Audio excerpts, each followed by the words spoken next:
नमस्कार, सुप्रभात। स्वागत आप सभी का आज की प्यारी सी सुबह में एक बार पुनः। मित्रों, आज अपने एक मित्र से चर्चा हो रही थी। बात हो रही थी कि कैसे जीवन में सबको खुश रखा जाए।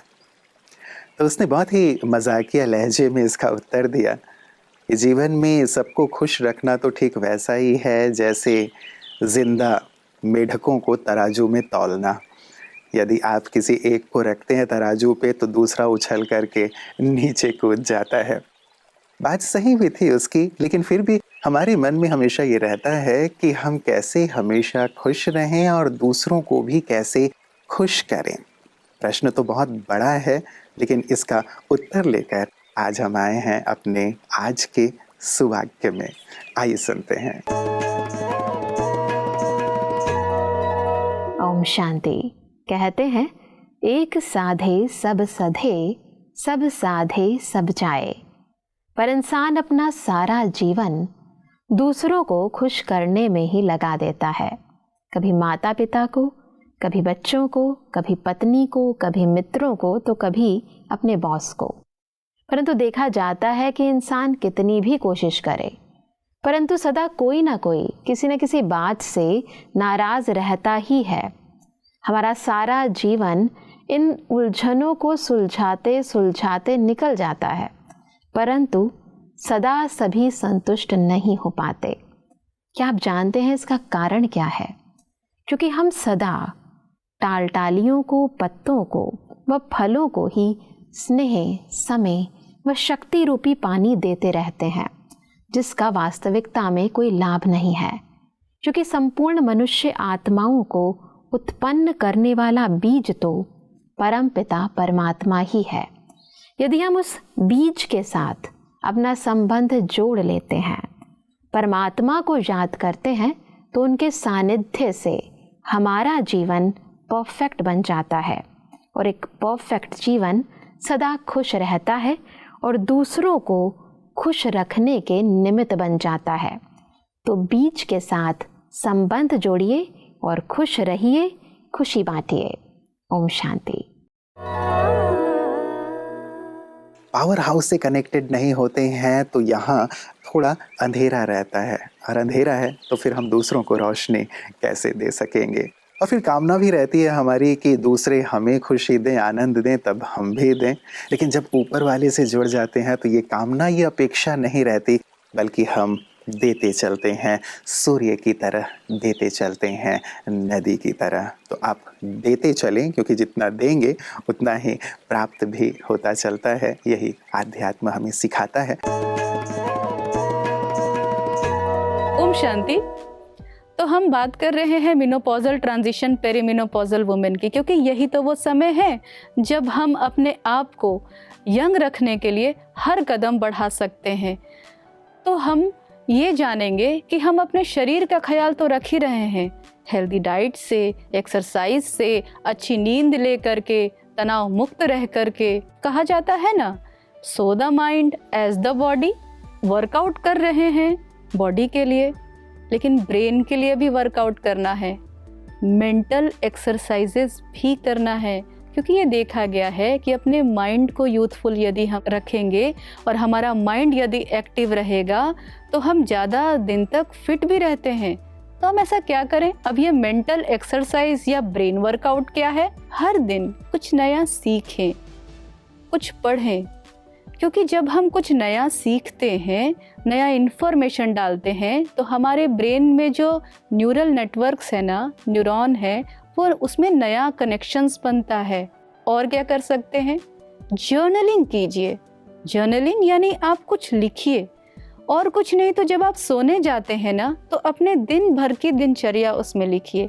आज मेरा दिन कैसा था, जिसमें हम अपने तन के बारे में तो लिखेंगे ही कि हमारा पूरा डाइट कैसा था, एक्सरसाइज किया कि नहीं, लेकिन हम अपने मन के बारे में भी लिखेंगे कि आज मेरा मन कितना खुश था, कितना अशांत था, चिड़चिड़ापन आया तो क्यों आया, वो ट्रिगर्स को पहचानेंगे, उनको लिखेंगे और फिर हम उन पे वर्क भी करेंगे। और मेडिटेट कितना देर किया, नहीं किया, तो कल से उसको हम बढ़ाएंगे। हमारे ब्रह्मा कुमारीज में परमात्मा हमें स्वमान देते हैं, जिसे हम खास सुबह ज़रूर लिखते हैं, कुछ सोते समय भी लिखते हैं। तो अफर्मेशंस लिखिए, अपने बारे में अपना ही कोई अफर्मेशन को आप चुनिए और उसे लिखिए, लेकिन हाँ सही पोस्चर में लिखिएगा। और जब हम लिखते हैं तो हमारा आईज भी काम कर रहा होता है, हमारा ब्रेन को भी हम सिग्नल दे रहे होते हैं रिकॉल करने के लिए, फाइन मोटर एरिया ब्रेन का है वो भी काम कर रहा है। तो ब्रेन के कई सारे हिस्से काम करते हैं लिखने से। दूसरे की दुख को सुनिए, उनको सहयोग की शक्ति दीजिए।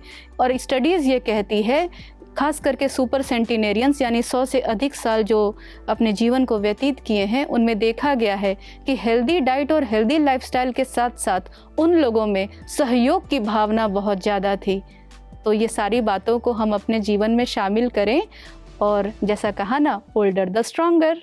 ओम शांति, धन्यवाद। मित्रों, ईश्वर से जुड़ करके तो सदा आनंदित हम रहते ही हैं, लेकिन साथ ही जुड़ करके एक सुंदर चीज़ हमारे जीवन में आ जाती है और वो है दूसरों को सहयोग देना। रतन टाटा जी अपना सुंदर अनुभव शेयर कर रहे थे, कहीं मैं पढ़ रहा था कि कैसे खुशी प्राप्त हो, सच्ची खुशी क्या है। तो उन्होंने कहा कि पहले मैं सोचता था कि बहुत सारे पैसे हों तो सच्ची खुशी होगी, लेकिन बहुत पैसे आ गए। उसके बाद भी लगा कि नहीं, कुछ और चाहिए। फिर लगा कि बहुत अच्छी पोजीशन हो तो बहुत अच्छा पद पोजीशन भी आ गया, लेकिन फिर भी लगा कि नहीं, सच्ची खुशी कुछ और है।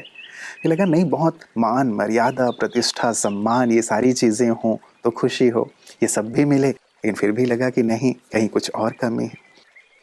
एक बार उनके एक मित्र ने कहा कि कुछ विकलांग बच्चे हैं, उन्हें आप व्हील चेयर यदि डोनेट कर सकें तो बहुत अच्छा होगा। इन्होंने व्हील चेयर की व्यवस्था की। उनके मित्र नहीं ले चले कि चलिए आपके हाथों से ही ये कार्य हो। उन्होंने सबको व्हील चेयर प्रदान किए और जब रिटर्न हो रहे थे तो एक बच्चे ने व्हील चेयर पे बैठे बैठे ही इनका पैर पकड़ लिया। तो इन्होंने पूछा कि बेटा कुछ और चाहिए तुम्हें? उसने कहा कि नहीं, मैं बस आपका चेहरा ध्यान से देखना चाहता हूँ ताकि मैं स्वर्ग में आपको पहचान सकूं। सचमुच रतन टाटा जी कहते हैं कि उस दिन मुझे लगा कि सच्ची सेवा क्या है, सच्ची खुशी क्या है। ये वो चीज़ है जो हमें आनंद देती है, सच्ची खुशी देती है। मित्रों, दूसरों को देना, सहयोग देना, उनके हित में कार्य करना, ये सचमुच जीवन को खुशनुमा बनाता है। तो हम भी ऐसे सुंदर कार्यों से अवश्य जुड़ें। द लाइट सिर्फ एक फिल्म नहीं, यह एक आध्यात्मिक अनुभव है जो आपको आत्म अन्वेषण की ओर ले जाता है। प्रजापिता ब्रह्मा कुमारीज ईश्वरीय विश्वविद्यालय के संस्थापक के जीवन पर आधारित द लाइट आपको परम प्रकाश से जोड़ेगी और आने वाली स्वर्णिम युग की दुनिया की तस्वीर दिखाएगी। इस फिल्म को गोवा के 54वें इंटरनेशनल फिल्म फेस्टिवल में भी चयन किया गया था। दरअसल पूरे ही भारत भर में यह फिल्म दर्शकों को दिखाया जा रहा है, जिसके रिव्यूज की श्रृंखला आपको दिखाई जा रही है।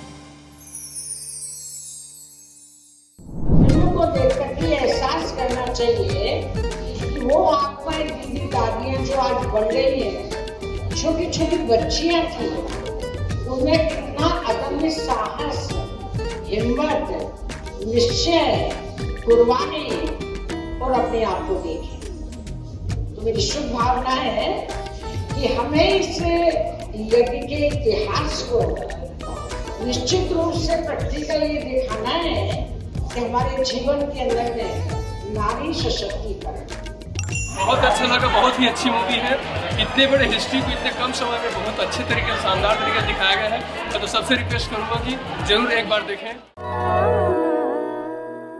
मित्रों, खुशी भी दो प्रकार की है। एक है टेम्परेरी खुशी और दूसरी है परमानेंट खुशी। टेम्परेरी खुशी वो है जो हम सिनेमा देख करके, मूवीज़ देख कर, पिकनिक पे जा करके या फिर कुछ गपशप करके हम प्राप्त करते हैं। लेकिन परमानेंट खुशी वो है जो अंदर से हमें प्राप्त होती है, कुछ सेवा करके, जैसे सेवा का भाव मैंने ऊपर आपको बताया। वास्तव में परमानेंट खुशी के लिए एक सुंदर सा जरिया अध्यात्म और ध्यान है। ब्रह्मा कुमारियाँ इसी की ओर लिए चलती हैं हमें कि यदि आप अपने अंतर में उतर गए, यदि आपने ये महसूस कर लिया, ये अनुभूति कर ली कि मैं सत्चित आनंद स्वरूप हूँ, जो कि हम हैं, हमारे सारे वेद शास्त्र इस भाव से भरे हुए हैं इस सार को हमें समझाने की कोशिश करते हैं कि आप आनंद स्वरूप हैं, लेकिन हमारी दौड़ बाहर की ओर बहुत है, कस्तूरी मृग की तरह, और खुशबू अंदर विराजित है। तो क्यों ना थोड़ा वक्त निकाल के अपने अंदर चलें, ध्यान करें, ताकि उस आनंद को महसूस कर सकें। और यही सुंदर सेवा कार्य ब्रह्मा कुमारियाँ जो कर रही हैं, उसे हम प्रतिदिन देखते हैं पीस न्यूज़ हाइलाइट्स में। आइए देखें।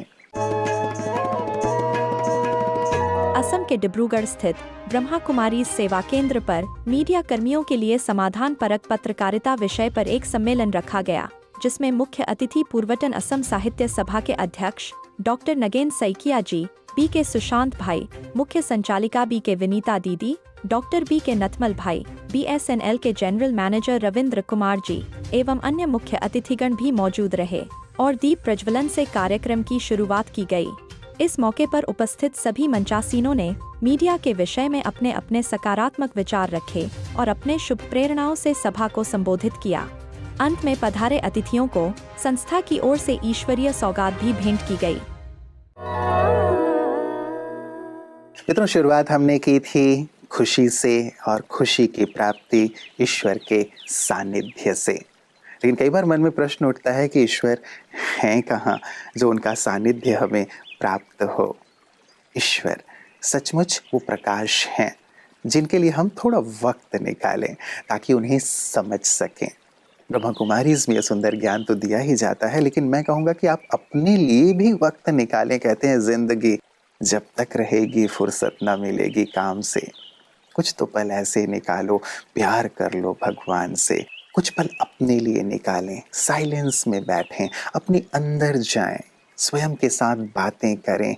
ईश्वर जो प्रकाश स्वरूप हैं, निराकार हैं, उनसे भी बातें करें, क्योंकि वो हमारे माता पिता हैं तो हमसे दूर तो नहीं हैं। लेकिन जब हमारे दिल की बात वो सुनते हैं तो हमारे और नज़दीक आते हैं, और उनके सामीप्य को, उनके सानिध्य को हम जैसे जैसे अनुभव करते चलते हैं, अंतर प्रकाशित होता चलता है, और अंदर में जो अमृत है, जो खुशी है, आनंद है, वो प्रस्फुटित होने लगता है, जो औरों को भी प्राप्त होता है। और यही जीवन का सत्य है मित्रों। जितना जल्दी हम इसे समझ पाते हैं, उस अमृत का पान कर पाते हैं और जीवन को सार्थक बना पाते हैं। तो आज अवश्य इस पर विचार कीजिएगा और एक कदम इस ओर ज़रूर बढ़ाइएगा। कल पुनः मुलाकात होगी। अपना ख्याल रखिएगा। नमस्कार। ओम शांति।